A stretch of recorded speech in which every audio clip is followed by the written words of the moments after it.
E aí, pessoal, vamos começar mais um episódio do podcast Os Sócios. Estou aqui, como sempre, com a Malu Perini, minha esposa, host e rosto do podcast. Olá, pessoal, sejam bem-vindos a mais um programa. O Léo citou a questão de um presídio que pode usar o cigarro. Tem nos campos de concentração na Segunda Guerra, o pessoal usava cigarro também, usava sabonete como um meio de troca, porque era algo demandado pelas pessoas lá, mas hoje a gente usa papel moeda. E aí, como é que acontece a inflação no papel moeda e como que essa inflação pode se tornar tão grave a ponto do governo ter que abandonar aquela moeda e trocar por outra? Acho que uma lição, né, que a própria experiência brasileira mostra e também de outras economias, é que essas coisas não acontecem da noite para o dia, tá? Você tem uma série de erros que vão sendo cometidos, negligências que vão sendo feitas, e você vai tendo grandes ondas inflacionárias e elas vão ganhando um pico cada vez maior. Isso aconteceu na própria experiência brasileira. Até que chega um ponto que as pessoas chegam elas têm uma repulsa àquela moeda nacional, ela deixa de ser unidade de conta, por exemplo, no Brasil, não tão recente, mas décadas atrás, anos 80, é muito comum ter anúncio de imóvel em dólares. Como a gente vê, por exemplo, na Argentina. O cara não usa mais como unidade de conta a moeda nacional. E tem uma repulsa.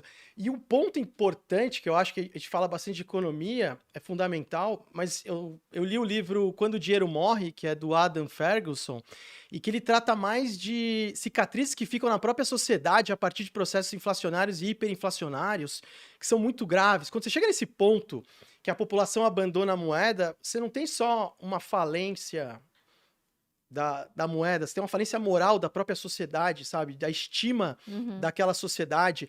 E tem uma série de perigos que se abrem, né? Que ele até cita no livro, por exemplo, chega num ponto hiperinflacionário que às vezes os preços relativos estão tão loucos, o preço da comida chega a patamares absurdos em relação a alguma coisa que tinha valor, e às vezes as pessoas começam a trocar a própria alimentos por liberdade, sabe? Ah, não, eu só preciso comer, me dá comer, que já tá bom demais. Outra coisa, outro impacto que eu vejo no Brasil, né? A gente fala bastante de educação financeira.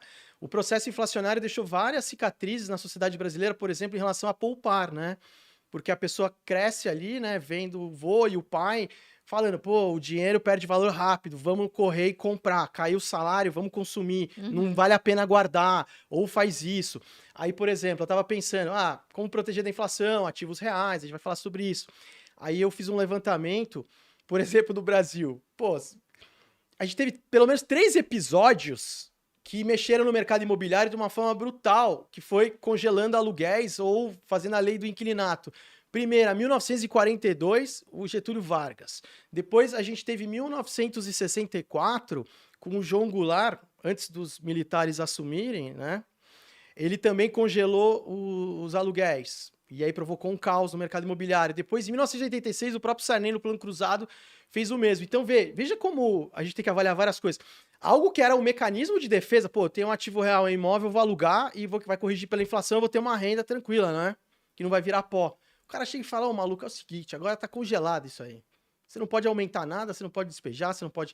Então, assim, só para mostrar como a própria experiência brasileira, né, ela tem várias nuances que a gente tem que levar em consideração, às vezes, que a gente fala, pô, para proteger da inflação é fazer isso, é fazer aquilo e tal.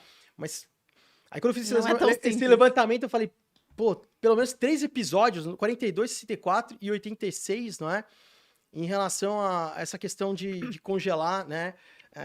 Aluguéis, como congelaram também outros preços, a gente pode falar depois dos planos econômicos, não é? Então, por isso que a gente acha que isso tá distante da gente, né, Léo? Nosso vizinho, a Argentina, tá fazendo o que atualmente, Jesus, por exemplo? Eles estão congelando de novo e de novo.